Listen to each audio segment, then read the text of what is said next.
So let's take that conversation further. It is estimated that South Africans spent 1.1 trillion rand on gambling. That's last year, up more than 40% compared to the year before, 2023.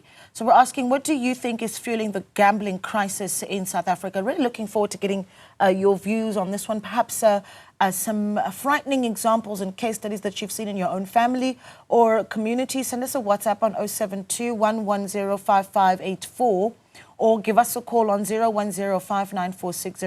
But we're taking the conversation further. Joining us, of course, is the Mpumalanga Economic Regulator, Gcina Mashaba. We're also joined by a clinical psychologist Dr. Kosi Giani, and the CEO of the Advertising Regulatory Board, Gail Schimmel, also joining us this evening. Guys, thank you so much for speaking to us. This is an incredibly important conversation, especially when you start to compare the numbers of just how much South Africans are spending and how that is ballooning, particularly last year, and one wonders what that number will look like today. But Mr. Mashaba, I do want to start with you, the Mpumalanga Economic Regulator, taking this issue up in the province. Talk to me about the operation that you held today, destroying gambling machines that had found themselves in vulnerable communities. Talk to us about how that happened. Thank you, Naledi, for that, and good evening to you and your viewers. Today we conducted a destruction of obsolete gambling machines in collaboration with the R1.1tn Casino. Basically, what this means is that R1.1tn Casino saw the need that these machines are no longer needed in their space. As such, they need to be destroyed. And then as a MER, we saw that this partnership will be good for us. And then we need to collaborate in order to ensure that we protect the public and also to send a message of responsible gambling to the entire public in this regard. Yeah, but give me the details, though, of how these machines have found their way in communities, the impact of that. I mean, that being the ultimate question. And some of the examples of where sometimes these machines are located, I believe, puzzle shops in some cases. No, in this case, Naledi, the gambling machines were from R1.1tn. They were used there. And then they decided that they are no longer fit to continue to be in the operation. As such, they had to be destroyed. Now, I think you mentioned another element of gambling machines being found in the spaza shops. That is a different space altogether, whereby we will work in close collaboration with the SAPS to confiscate those gambling machines and destroy them. In this instance, R1.1tn Casino saw the need that these machines are no longer needed and they are no longer good for public consumption. Hence, they had to destroy them. Yeah, I do want to sit with the issue of the work that you do, though, with SAPS, apologies, to go into communities. Mr. Mashaba, just help us with that, because there is that work going on. So talk to us about the examples of those cases that you work on. Look, in working with the police, our role basically is just to identify those premises where illegal gambling is taking place, whether be it gambling machines, it's dice and FAFI. We do work in close collaboration with the SAPS. The SAPS will normally write fines, issue tickets to those people that partake in illegal gambling. And as the MER, we will collect those gambling machines from the respective SAPS for destruction at a later stage. So we work closely with the police to ensure that those machines found at these spaza shops, where they do not have a license to operate gambling machines, we take them and destroy them. Okay. We're gonna come back to you as we get just more of the work that you're doing as the economic regulator in protecting some of the most vulnerable. But let's bring in our other guests. Gail, you with the Advertising Regulatory Board, and one of the things that you've tried to do is actually raise the flag on the advertisement of gambling in South Africa. Perhaps paint that picture for us, especially in this era, this post-COVID-19 era, where we've seen such a big boom in online gambling, right?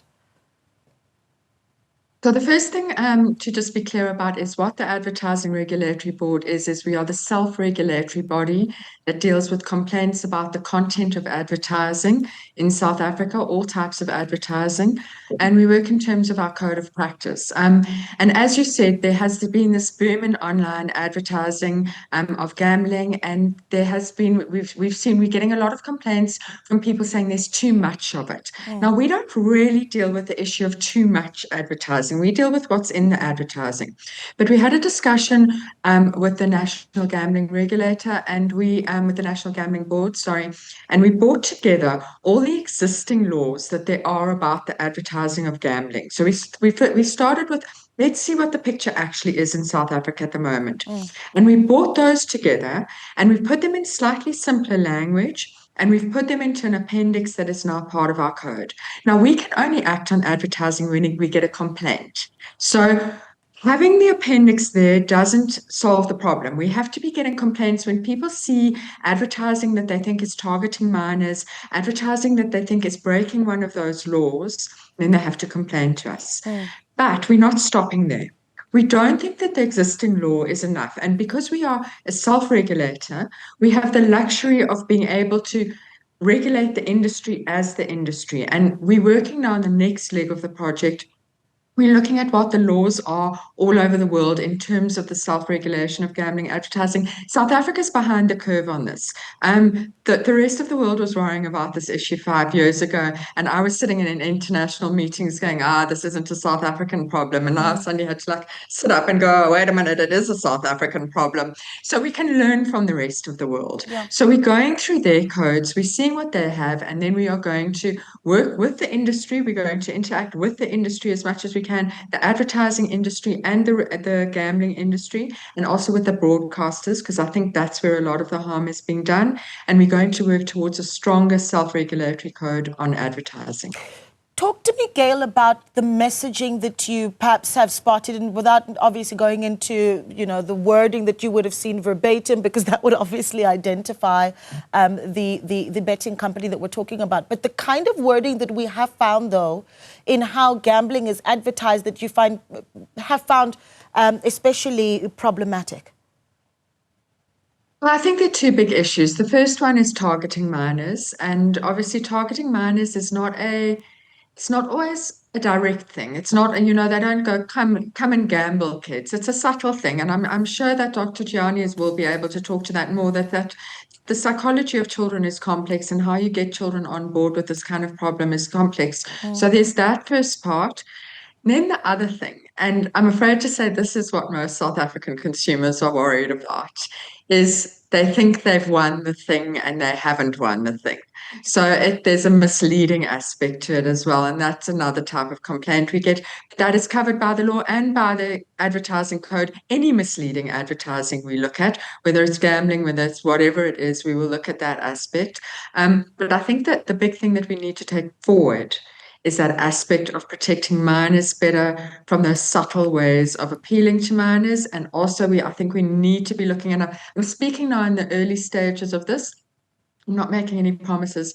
I personally believe we need to be looking at the times that we are showing these ads. And I think we need to be looking at a model a bit like alcohol advertising, where it is not targeted at times the children are watching TV or listening to the radio. Yeah, absolutely. Dr. Gianni, let's bring you in as well. Thank you so much for giving us your time. Gail, of course, starting to talk about, the psychology of making gambling appealing to minors, and where you do have a 40% leap in 1 year of South African spending on gambling. It says we're able to see these companies really appealing to more and more gamblers. But some of your biggest issues are especially around attracting young people and just how addictive gambling really is, which I wonder if we talk enough about in South Africa. Well, I think the scourge is not too hard to talk to, because I think the hardest reality that everybody is aware of in South Africa is that economic prospects are bleak, and that there isn't any sense of any end in sight, because those entrusted with the leadership of this country are not doing enough to assure people that this too shall pass. Now, we're sitting with the high levels of unemployment that we see, and not just unemployment, but unemployability that we see. It is then not surprising that we will see the kind of leaps that you're talking about in terms of people really doing anything to scrape through the bottom of the pot, so to speak. And so we shouldn't be alarmed when we see this, because all it is a symptom of a much deeper issue, of a very complex issue, and an issue that has been left to itself. So the one thing is that as a country, we are an unparented country. In other words, anything goes. Anybody in South Africa does as they please, because we have seen that there has been an increasing level of not just moral slumber, where people have sort of forgotten, but it has seeped into the fiber of society, where it has moved from moral slumber to moral decay. And there has been a lack of proactive monitoring, a proactive guidance, proactive structures, and equally importantly, proactive consequences management. We have seen it at the highest levels of the authority, the so-called authority and leadership of this country. We have prefixed this conversation with an interview with Pakstow and questionable awarding of things, where people see that at the highest levels, people are getting away with questionable behavior. And that then sends a message to the collective psyche of the country that anything goes. And we have seen no real consequences from the so-called very top leaders of this country, who have themselves been found wanting in different ways. So these are just pockets of a much larger symptom. And it just then says to us that we shouldn't be surprised, that we should be seeing what we are seeing. And if we zone in specifically on the targeting of minors, well, are we surprised at all? Children are left to their own whims. Children are having children. There is no any messaging, there is no talking to, there is no parenting of anything that's going on in this country. Children are having children, and they are being rewarded. And I'm saying that, of course, advisedly, but they are being rewarded. There is no reward to anything different. There is no conversation to anything different. There are no structures. There is no holding. There's something called the Department of Social Development. I'm not sure what is developmental about what is happening through the Department of Social Development. And so we are left to our whims. People do as they please. People find any way and any means to eke out a living, to rub two coins together from one point of any meaningful part of the day to the next, and so on. Right. So it is what it is, unfortunately.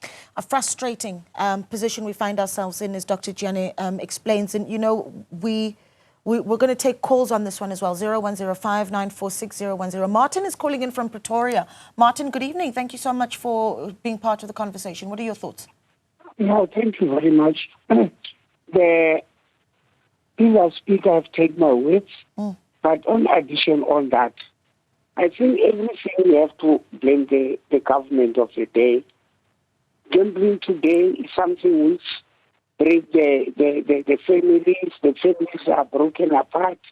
Particularly, men doesn't bring even salary to home. All they go to the gambling.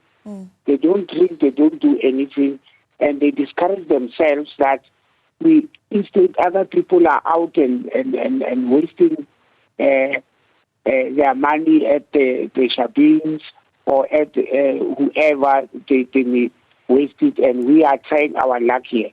But no, among thousands of people, only one can be lucky on the particular day. The whole 999, they lost at the gambling. And the gambling to show that doesn't have any impact in the family is that you can check the machine, the people who are running gambling. they bought very expensive machines. Yes. And some of the times they hire some people. You think can people run a business for a loss? Of course not. The answer is simply no. Yeah. So let's refrain from that, particularly women. Let's refrain from gambling. Yeah, very good points, Martin. Thank you so much. This is the issue, though, is how do we drive the message home of responsible gambling? You've got, for instance, the Mpumalanga economic regulator represented here in our discussion by Gcina Mashaba that has repeatedly, tried to highlight with some of their own communities the dangers of gambling irresponsibly. But how do you make that message land? Let's take a look at some of the WhatsApps that have come in from our viewers. Kathy in KZN says, hi, evening all. Gambling in South Africa is encouraged by advertising on TV. Winning is made to look easy. The glamorous, wealthy lifestyle is within reach, and so is the answer to financial problems. This is not the reality in our economic climate. With so much unemployment and poverty, advertising gambling is criminal and cruel. Kathy, thank you so much for sending in your message. Anonymous says, good evening, Naledi and team. With the high rate of unemployment, I don't see a better alternative for our young people to try to do something with their finances. All right. And then another one that says, hi, it's Clint here. I think the rising cost of living and the rising interest rates are causing people to look for extra money as households are struggling. Also, these gambling industries have a lot of irregularities and corruption. Nobody looks at that. It's swept under the carpet, and very lenient penalties are imposed, which puts patrons in a very bad position. Of course, we are looking forward to getting some of your views, but we're asking you, if you or someone you know is struggling with a gambling addiction, do WhatsApp or SMS help to 076 675 0710. We continue that conversation on the other side of this.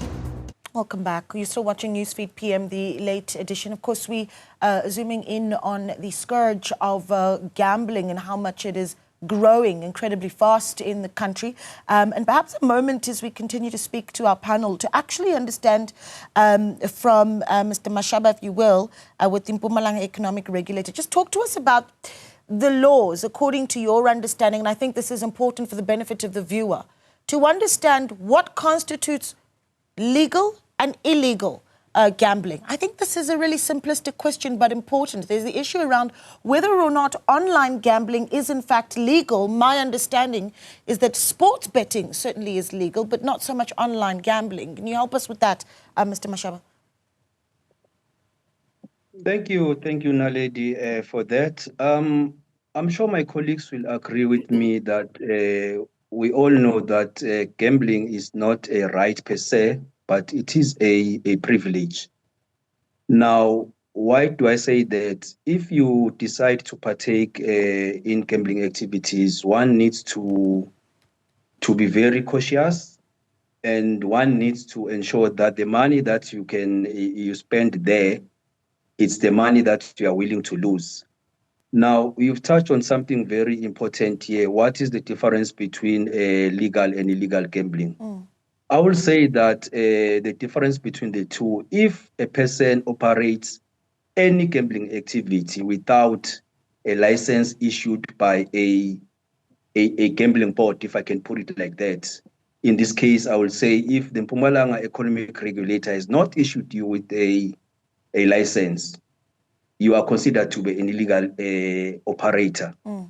So on the issue of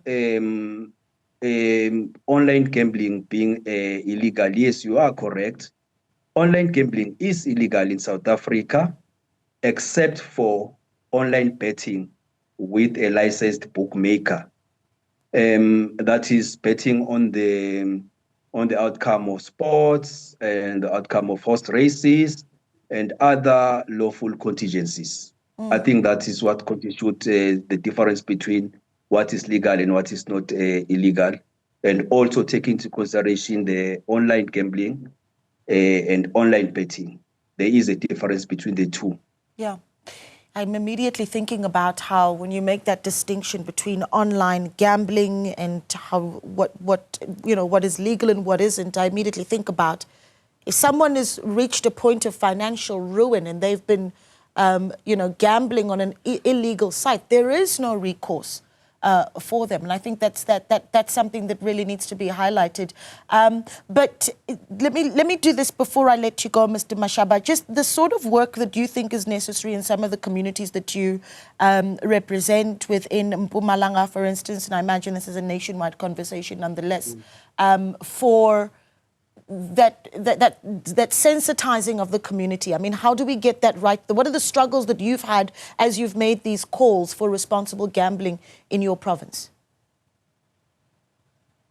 Look, Naledi, maybe to go back and understand why was gambling legalized in South Africa back then in 1996.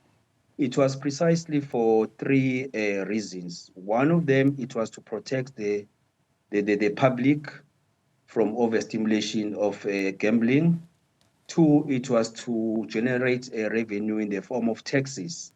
And three, it was to create employment. I'm sure you'll agree with me that in the establishments that we see and the licenses that continues to be issued by the gambling boards, we see value in that a lot of people get employed. Now, if you look at the current state, you will appreciate that there are some positives and negatives that comes with gambling. And as the regulator, one of our roles is to ensure that we have robust legislation when it comes to gambling, which includes your advertisement so that the operators do not mislead people when they advertise, and also to ensure that they do not entice the public when it comes to that. I will say that the legislation that we have, yes, there are gaps here and there, and as the regulator, it is our duty to ensure that we close those gaps through amendments of the legislation. Yeah, thank you for that. Well, stay with us because I do want you to hear just the final thoughts from our other speakers. Gail, you hear Mr. Mashaba there talking about the issue of the enforcement. We do have legislation. There are gaps here and there where messaging is concerned. Perhaps your focus is going to be moving forward as you continue your work, of course, is how that legislation is enforced and what we need to do next. I think I need to be very clear that what we're working on is not the legislation, because we are a self-regulator. We can do a code a lot faster. So the National Gambling Board and the ARB are working towards similar ends. We want to make stricter legislation, stricter rules around advertising of gambling and online gambling and targeting minors and all those issues, but we are able to do it a lot quicker because we're not tied by the same requirements as government. So we're not working on legislation, we're working on the self-regulatory code. And we're doing it quickly. It's in the process. By the end of this year, you will be speaking to me again about this. I hope so. And I'm seeing just some of the key provisions in the appendix that the ARB has put together. Perhaps you want to share one or two of those? Well, I think, I actually just opened it because I wanted to check that our definition of what was legal and what is not legal was in line with what Mr. Mashaba said, and I'm very relieved that it is, given that I did get it from the National Gambling Board. But so we have things like must not portray excessive play, must not make claims that you'll experience personal, financial, or social success. I think we've recently done a decision on that. It must not imply gambling involves skill. There's a whole section on minors, and then there's a section on the responsible gambling messaging. And like I said, nothing here is new. Everything here is already in legislation, but we have to have the complaint. So if you're listening to this and you're going, yeah, but that's not what I'm seeing in the ads. I've seen an ad that does that. I've just seen an ad that does that. We have to have the complaints to take it forward. Yeah, thank you for that. Dr. Gianni, I do want to do this, and unfortunately this is the difficult part, is we want to paint the viewer a picture of what's on the other side of the financial and emotional ruin that comes with excessive gambling and certainly addiction. Perhaps some of the cases that you've run into where people have just found themselves really stuck. Yeah, the sad thing is that we can never overemphasize the principle that I think one of the callers was alluding to, that gambling is not designed. If we just understand one principle, it is not designed. It is rigged already. The minute you enter into it, is a system that is not designed to work in your favor. It is designed to trick you into believing it is working in your favor. And I listen even to what Mr. Mashaba has said. And there's something of value, of course. We can't always just throw the baby out with the bathwater, because, society is complex and solutions have got to be deep reaching in order to speak to the complexity of issues that we are sitting with. But on the one hand, the one thing that pops up for me in what he has just said is that there's a sense in which the ends justify the means.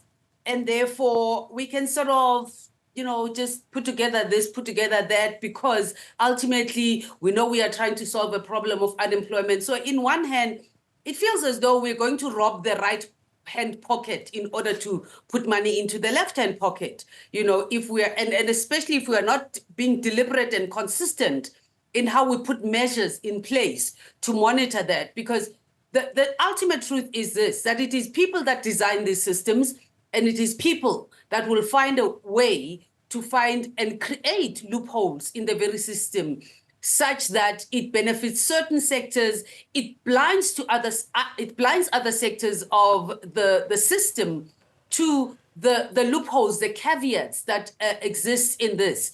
And they are the ones that are most adversely affected by the consequences of these loopholes and caveats that exist in these processes and systems, and so on. And so what we then see as the therapists are the end of the line. Right. When I have people sitting on the couch behind me here, where a woman walks in, the husband has gambled everything, or the opposite, where the woman has gambled everything. The secrecy that exists in the family.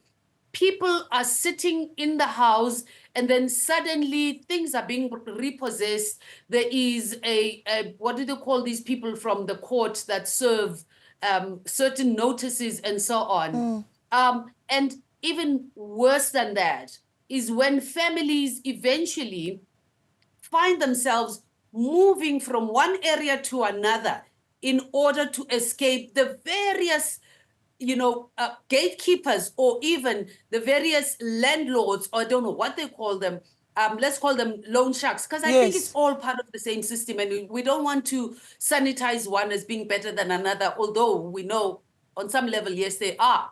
But ultimately, the cause and effect remains the same on some level, and we sit here and have to try and do some damage control over something that has run so deep into any family, into any community, and so entrenched that it becomes so difficult to pull the people. And sometimes couples have to resort to divorcing. Sure. Because with you, we all sink. And we then have to protect part of that system, that family system, from the one member that creates all the toxicity that everybody suffers from. So this is not a small matter at all. Yeah. That, Dr. Jenny, was eye-opening, I hope, for many of us that are listening. Thank you so much to our guests. We really have appreciated all of your input, an incredibly important discussion. I hope that it's been able to save as many people as possible. Thank you so much to Dr. Kgosi Jiani, clinical psychologist, Gail Shimmelbeer, who is Advertising Regulatory Board CEO, and Mr. Gcina Mashaba of the Mpumalanga Economic Regulator. We're going to take one last caller. George is in Johannesburg. George, good evening. Hi, Naledi, how are you? I'm well, George. Thank you so much for calling up. I'm fine. Look, I just want to pose one question. I want to remain anonymous. I'm one of the licensees in Gauteng who are land-based. But we have been daunted by this online gambling, companies that are actually been encroaching in our provinces that we are operating in.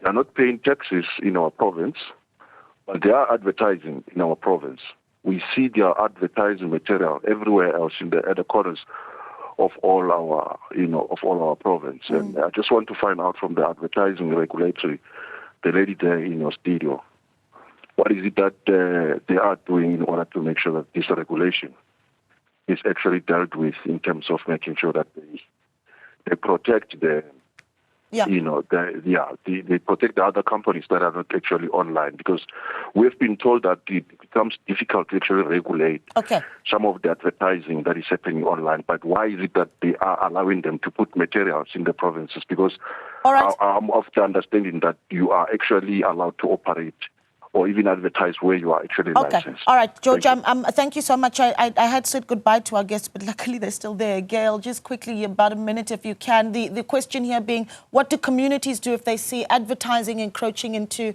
their own communities? Okay, so first of all, we're not going to be able at this point to do anything about too much advertising, and we're not here to protect companies against other companies, except in a few very specific situations. And I don't think anyone who's advertising that widely is not paying any taxes. That's another point. That's not really our area. But if you see something that you believe is harming your community and you believe breaches one of the rules in our code, then you can go onto our website, which is on www.arb.org.za, and there's a complaint form. Our code is there. You can look at the code, see what the rules are. There's a complaint form. We have to get a complaint before we can do anything to protect people. Yeah. Guys, thank you so much. I am out of time, but we really appreciate the time of our panelists, and we will take a look at some of the WhatsApps from our viewers on the other side of this. Welcome back. We wrap up our discussion on the issue of gambling addiction in South Africa. But let's take a look at some of the WhatsApps that have come in from our viewers, maybe 2 or 3. Busisiwe says, hi, gambling in South Africa is fueled by poor regulation. Secondly, unemployment is too high. Some people, it's their only way of making money. Some supplement their income through gambling. Busi, thank you so much for that. Temba in Kempton Park says, good evening, Naledi. Gambling has always been part of the society way back before online gambling, so the government must just implement the law to those who are unregistered. Temba, appreciate that. Abusa says, good evening, Naledi. Gambling is a big problem for many countries, not only in South Africa. Advertising is misleading people, and what we see on TV isn't what we see in the gambling places. Abusa, appreciate your input as well. But here's a reminder for our viewer. If you or someone you know is struggling with the gambling addiction, please WhatsApp or SMS help to this number, 076 675 0710.